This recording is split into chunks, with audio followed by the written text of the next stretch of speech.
అందరికీ నమస్కారం అండి. ఇక్కడ విచ్చేసిన మీడియా మిత్రులందరికీ, పాత్రికేయులకి అందరికీ, అలానే స్టేజ్ మీద ఉన్న నందమూరి బాలకృష్ణ గారికి థ్యాంక్ యూ సో మచ్ బాబు. ఫస్ట్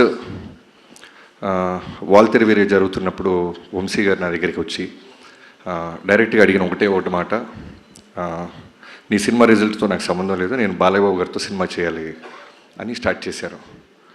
అక్కడి నుంచి ఎప్పుడు కలిసినా బాలబాబు గారి గురించి మాట్లాడుకుంటూ ఉండేవాళ్ళం. సినిమా రిలీజ్ అయిపోయింది, తర్వాత మళ్ళీ బాలకృష్ణ గారితో ఓ రోజు మీటింగ్ అని చెప్పారు వంశీ. సరే ప్రిపేర్ అయ్యా. నాకు అంతకుముందు ఫస్ట్ టైం నేను బాలకృష్ణ గారిని కలిసింది ఒక 4-5 years బ్యాక్ ఎక్కడో పూరి జగన్నాథ్ గారి ఆఫీస్లో ఒక న్యూ ఇయర్కి Jan 1st రోజు పూరి గారికి కాల్ చేసి, బాబీ నువ్వు అర్జెంటుగా రా, నీకు ఒక ఎక్స్ట్రాడినరీ పర్సన్ని పరిచయం చేయాలి అన్నారు. పేరు చెప్పలా. నేను చాలా ఉత్సాహంగా కార్ వేసుకొని వెళ్ళిపోయాను. న్యూ ఇయర్ రోజు పైకి వెళ్ళేసరికి సడన్గా ఒక వ్యక్తి చాలా సింపుల్గా కూర్చొని చాలా నార్మల్గా క్యాజువల్గా మాట్లాడుతూ అందరినీ నవ్విస్తున్నారు. అక్కడ చూస్తే బాలయ్యబాబు గారు. నాకు గుండెల్లో డంగ్ డంగ్ డంగ్ డంగ్ అని వెళ్ళి కూర్చున్నాను. చాలా కూల్గా మాట్లాడారు. ఆయన సెన్స్ ఆఫ్ హ్యూమర్ ఆ రోజు ఫస్ట్ టైం నేను చూసా. మనం చాలా ఏంటుంటాం, బాలయ్యబాబు గారి కోపం, బాలయ్యబాబు గారు సీరియస్గా ఉంటారు, అది ఇదని. ఇవన్నీ అన్స్టాపుల్ బిఫోర్. తర్వాత అన్స్టాపుల్ స్టార్ట్ అయిన తర్వాత దానికి ముందుగా తేజు గారికి థ్యాంక్ యూ. బాలయ్యబాబు గారిని దగ్గరగా చూసిన వాళ్ళకే తెలుస్తుంది ఒరిజినల్ బాలయ్యబాబు గారు ఎంత కూల్గా, ఎంత సెన్సిబుల్గా ఉంటారు, ఎంత జాయ్ఫుల్గా ఉంటారు, ఎంత ఫ్రీడమ్ ఇస్తారనేది. అదైన తర్వాత మళ్ళీ వంశీ గారితో పాటు నేను ఒకరోజు ఫైనల్గా ఒక మంచి రోజున బాలయ్యబాబు గారిని కలిసినప్పుడు మాట్లాడుకుంటూ ఆయన ఫస్ట్ నాకు 3 options ఇచ్చారు. నేను సార్ అని పిలుస్తుంటే, బాబీ నువ్వు 3 options ఇస్తానమ్మా, 3 ఒకటి చూస్ చేసుకో అన్నారు. ఏంటి బాబు? ఏంటి సార్ అన్న. Call me bro, Bala and one more thing, Bala bro, okay 2 Bala are bro, ఈ 2 ఒకటి సెలెక్ట్ చేసుకో అంటే నేను బాలా బ్రో బాబు 3 ఒకటి సెలెక్ట్ చేసుకో అన్నారు. నేను వెంటనే బాబు అన్న, బ్రో అల్లేలో బాలా అల్లేలో. సో అక్కడి నుంచి స్టార్ట్ అయింది బాలబాబు గారితో. సో ఆ రోజు కథ గురించి తక్కువ మాట్లాడుకున్నాం. ఫస్ట్ ఏం చేశారంటే ఆయన నన్ను చాలా కూల్గా, నేను ఇలా ఉండబోతున్నాను త్రూఅవుట్ సినిమాకి అనేది అర్థమయ్యేలాగా నా ముందు ఆయన ఉన్నారు.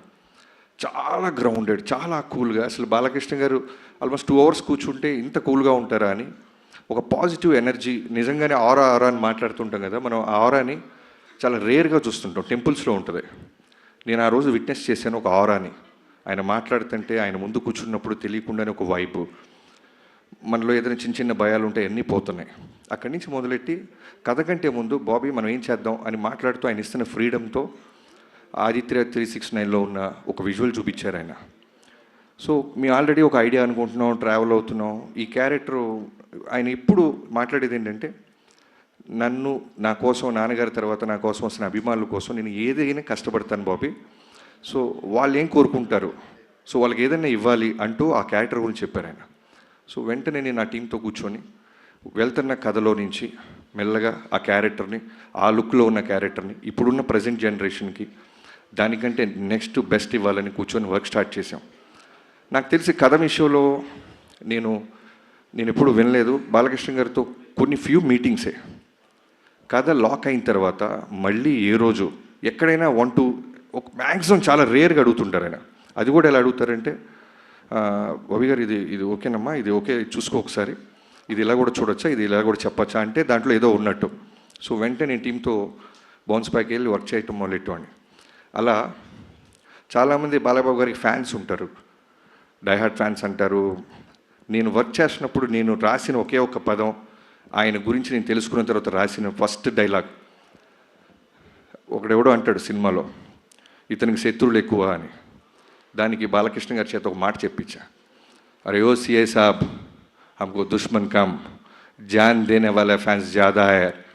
సో అది నిజంగా బాలయ్యబాబు గారితో పనిచేస్తే ఫ్యాన్ అవటం కాదు, లవ్లో పడిపోయి అడ్మైరర్ అయిపోయి మనం ఫాలోవర్ అయిపోతాం. అంటే ఒక సినిమా రన్నింగ్లో ఉన్నప్పుడు నాకు ఏ రోజు కూడా మళ్ళీ ఈ హీరోతో ఇమీడియట్గా చేయాలి, మళ్ళీ కథ రెడీ చేయాలని ఏ రోజు అనిపించలే. ఫస్ట్ టైం నా కెరీర్లో మళ్ళీ బాలకృష్ణ గారితో మళ్ళీ దీనికంటే బెస్ట్ కథ చేయాలని ఆలోచనలు మొదలని. అలాంటి బాలయ్యబాబు గారు ఆరా అది. ఎంత ఫ్రీడమ్ ఇస్తారంటే ఇవాళ రోజున డాకు మహారాజ్ గురించి అందరూ పొగుడుతున్నా విజువల్స్ బాగున్నాయి, యాక్షన్ బాగుంది, అన్నీ బాగున్నాయి అంటున్నా. దానికి కారణం ఆయన ఇచ్చిన ఫ్రీడమ్. ఎంత అట్మాస్ఫియర్ ఇస్తారంటే డైరెక్టర్గా, అది నాకు ఆనందం కన్నా విపరీతమైన బాధ్యతని, బరువుని పెంచేసింది. ఈయన ఇంత నమ్మేస్తున్నారు వాళ్ళని. అంటే లిటరల్గా చెప్తున్నాను, ఓ డైరెక్టర్ వెళ్తున్నప్పుడు ఆయన సిగరెట్ కూడా తాగరు. అంటే ఆయనకున్న స్టార్డమ్కి, ఆయనకున్న ఆరాకి, ఆయనకున్న ఫిల్మోగ్రఫీకి.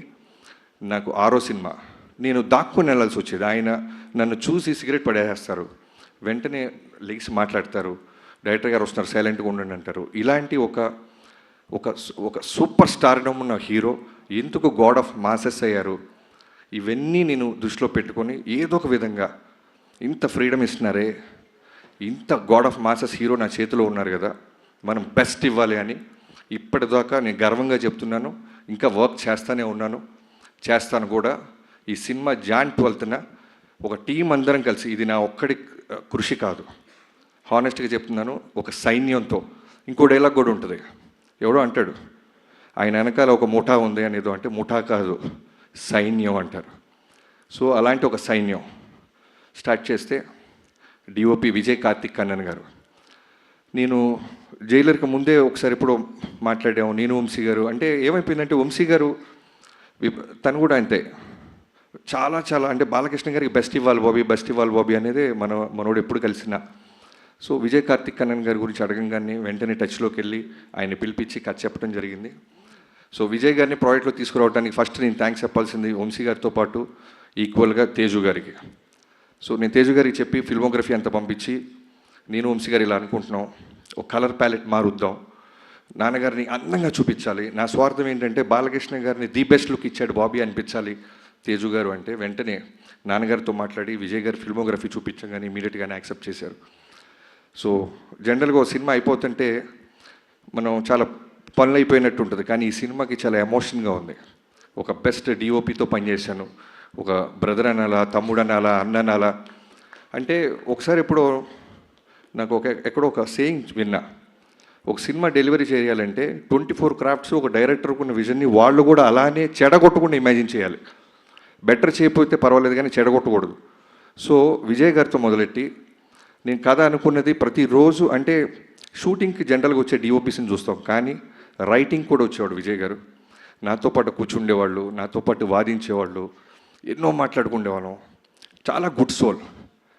సో ఇప్పటిదాకా నా కెరీర్ లేని బెస్ట్ ఎందుకు వచ్చిందంటే, నా కథని ఫస్ట్ టైం ఆయన ఐస్తో చూశాడు. బాబీ గారు ఏంట్రా గొడవ పడుతున్నాడు, ఇదా వీడికి కావాల్సిందే అని. First day I still remember Balayya Babu గారి మీద ఒక షాట్ పెట్టాం మనం వెంకట్ మాస్టర్ నేతృత్వంలో. ఆ రోజు అనుకున్నా I took a biggest nice decision. Thank you so much bro, I love you so much. ఈ డాకు మహారాజ్ అనేది నీ కెరీర్స్ బెస్ట్, నా కెరీర్స్ బెస్ట్.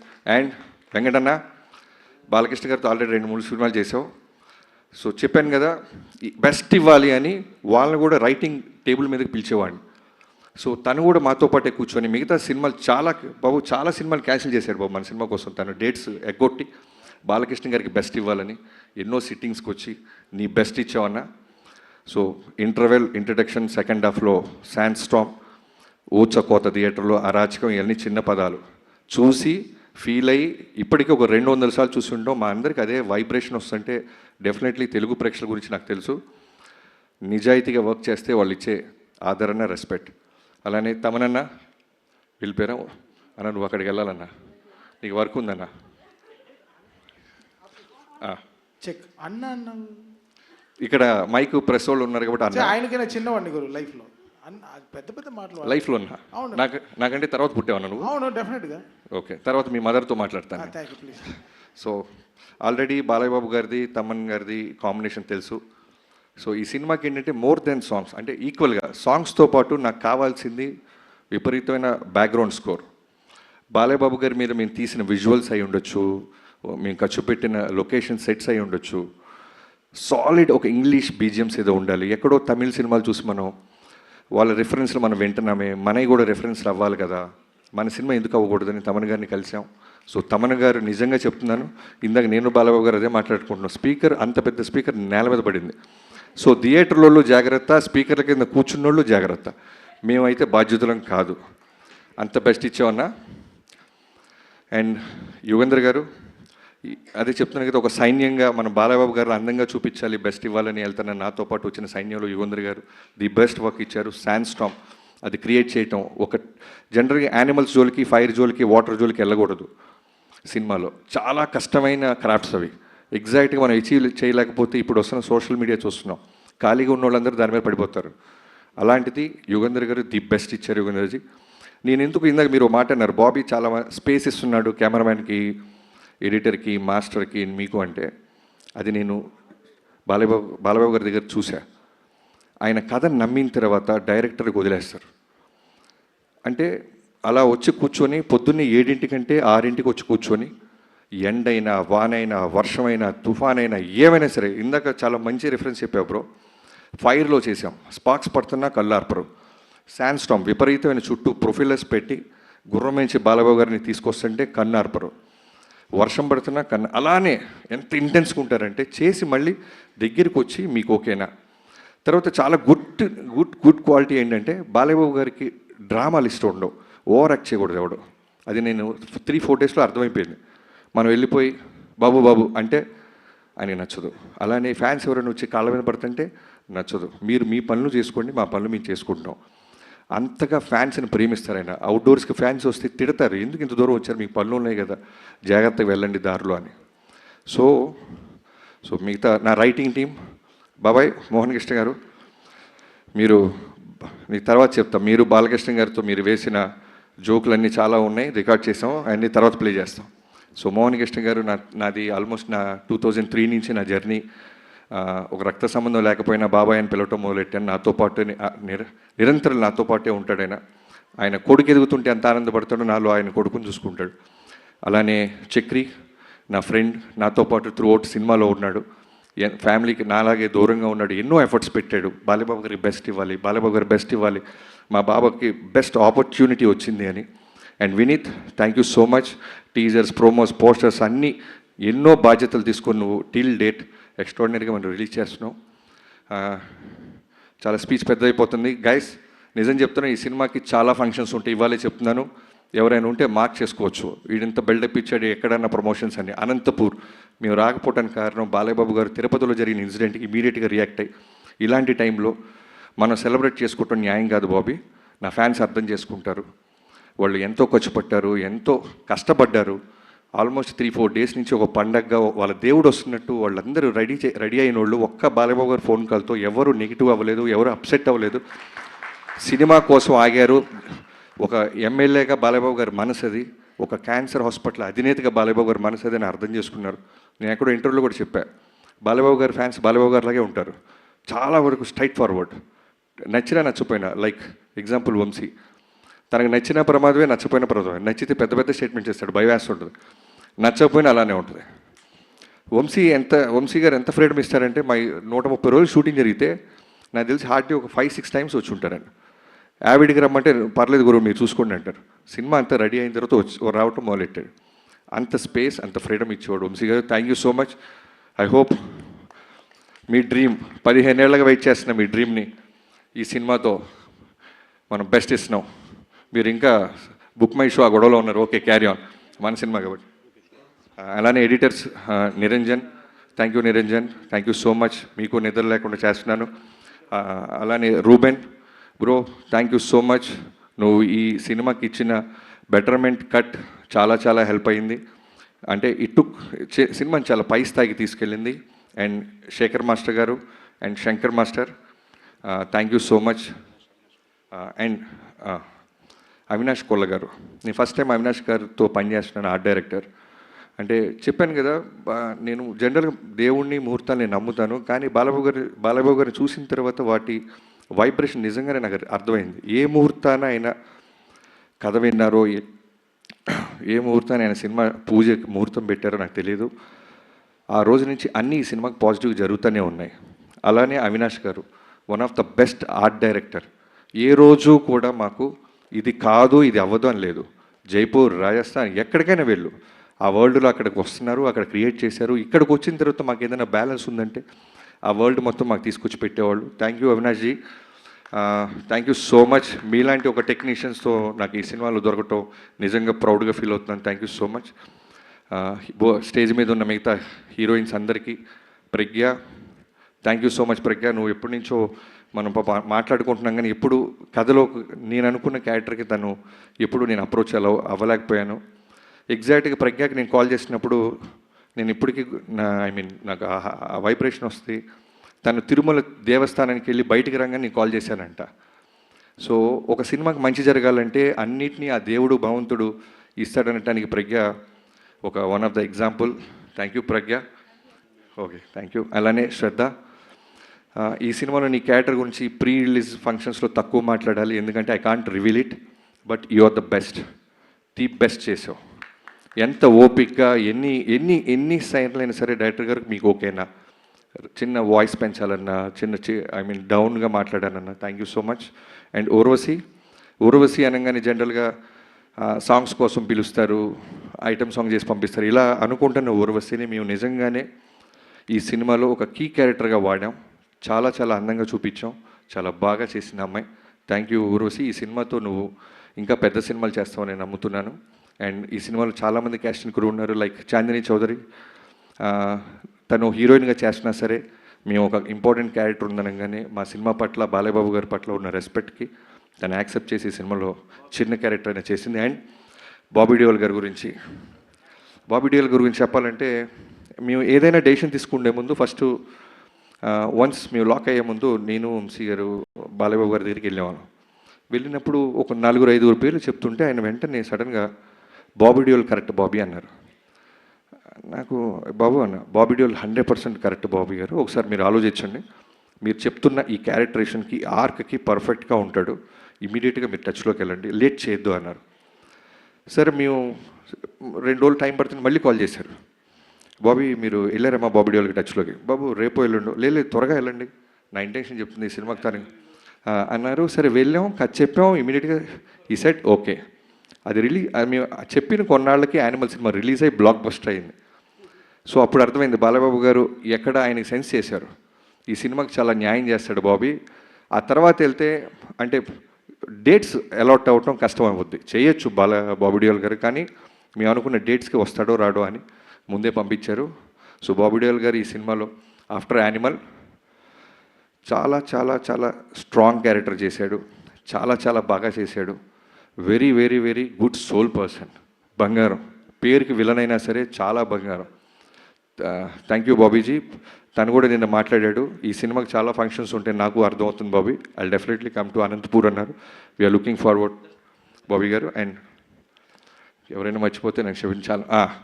ఇక్కడ స్టేజ్ మీద నాకు రాగానే ఇందాక కొంతమందిని చూస్తే మనకి జనరల్గా చిన్న పోలీసు చూడగానే దొంగకి చిన్న భయం ఉంటుంది, అలా భర్త గారిని చూస్తే నాకు చిన్న చలక్క పెట్టింది. ఎందుకంటే బాలయ్యబాబు గారు కథ ఓకే అన్నారు, క్యారెక్టర్ ఏదో ఆయనకి పెద్ద కథ కూడా వింటారు. ఆయన ఒక క్యారెక్టరు, ఫ్యాన్స్ ఎలా మనల్ని ఎక్స్పెక్ట్ చేస్తుంటారు, వాటి మీద ఫోకస్ చేస్తారు. ఓ రోజు ఎప్పుడు తేజు గారు టచ్లోకి వచ్చి బాబీ గారు ఒకసారి కథ విందామా అన్నారు. బాలయ్యబాబు గారు ఓకే అన్నారు, పిల్లలదే ఉందని సరదాగా వెళ్ళిపోయా. కథ చెప్పడం మొదలెట్టా. అంతా అయిన తర్వాత నవ్వారు, అన్నీ అయిపోయిన తర్వాత మెల్లగా పిన్ పాయింట్ స్టార్ట్ చేశాడు భర్త గారు. నాకు లోపల అర్థమవుతుంది, అమ్మో చాలా మాస్టర్ లాగా ఉన్నాడు బాబు అని. కొంతమంది అడుగుతుంటే అర్థమైపోద్ది, అడగాలి కదా అని అడుగుతారు, బట్ మనం రెస్పెక్ట్ ఇస్తాం, చాలా విన్నట్టు వినయంగా నటిస్తాం. కానీ సీరియస్గా చెప్తున్నాను బ్రదర్, ఆ రోజు నువ్వు అడిగిన పాయింట్స్ నిజంగానే చాలా ఎక్స్ట్రాడినరీ క్వశ్చన్స్ అడిగాడు. సో అవన్నీ నేను వచ్చి టీంతో, నాకున్న అలవాటు ఏంటంటే వెంటనే ఎవరు అడిగినా సరే నేను ఎందుకు అడుగుతున్నారు కామన్గా ఈ పాయింట్ అని వచ్చి టీంతో కూర్చొని నా టీంతో వర్క్ చేస్తాను. అలా వర్క్ చేసిన తర్వాత చాలా బెటర్మెంట్స్ జరిగినాయి. ఆ తర్వాత ఎప్పుడో తేజు గారికి నేను టీజర్ ఏదో రెడీ అయింది చూస్తారా అంటే భర్త గారు కూడా వస్తున్నారన్నారు. మళ్ళీ టెన్షన్, అమ్మో వస్తున్నా, ఇప్పుడు ఆల్రెడీ సినిమా తీసేసాం చూసి ఏమంటారా. రాగానే సర్ప్రైజింగ్గా ఒక అరగంట సినిమా చూపిస్తే తెగ ఎంజాయ్ చేశారు, ఆయన నవ్వుతూనే ఉన్నారు. ఆ రోజు ఫిక్స్ అయిపోయా, ఈ సినిమా బ్లాక్ బస్టర్. ఎందుకంటే ఆయనలో మాస్ ఆడియన్ ఉంటాడు, చాలా చాలా చాలా సెన్సిబుల్, లైక్ అమీర్ ఖాన్ గారి గురించి వింటుంటాం, చాలా రూటెడ్గా పాయింట్స్ పట్టుకుంటారు. సో అలాంటి ఆడియన్ ఉన్నారు. సో థ్యాంక్ యూ భరత్ గారు. మీకు సినిమా నచ్చిన రోజు నేను ఫిక్స్ అయ్యి నేను నిజంగా గర్వంగా ఆ రోజు నుంచి కొత్త కారుకి అడ్వాన్స్ కూడా ఇచ్చా. భరత్ గారికి నచ్చిందంటే ప్రపంచానికి నచ్చిందని. సో థ్యాంక్ యూ తేజు గారు, thank you so much. Suma గారు థ్యాంక్ యూ, క్షమించాలి ఇంకేమైనా మర్చిపోతే. నిజంగానే మిక్సింగ్లో ఇంకొక చిన్న వర్క్ ఉంది, నేను బయలుదేరాలి. బాబు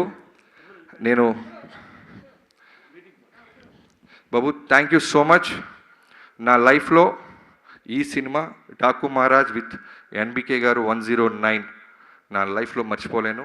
నేను జనరల్గా పెద్ద పెద్ద స్టేట్మెంట్స్ ఈను, తొడలుగా కొట్టను. మీకోసం స్టేజ్ మీద సక్సెస్ రోజు తొడ కొడతా బాబు.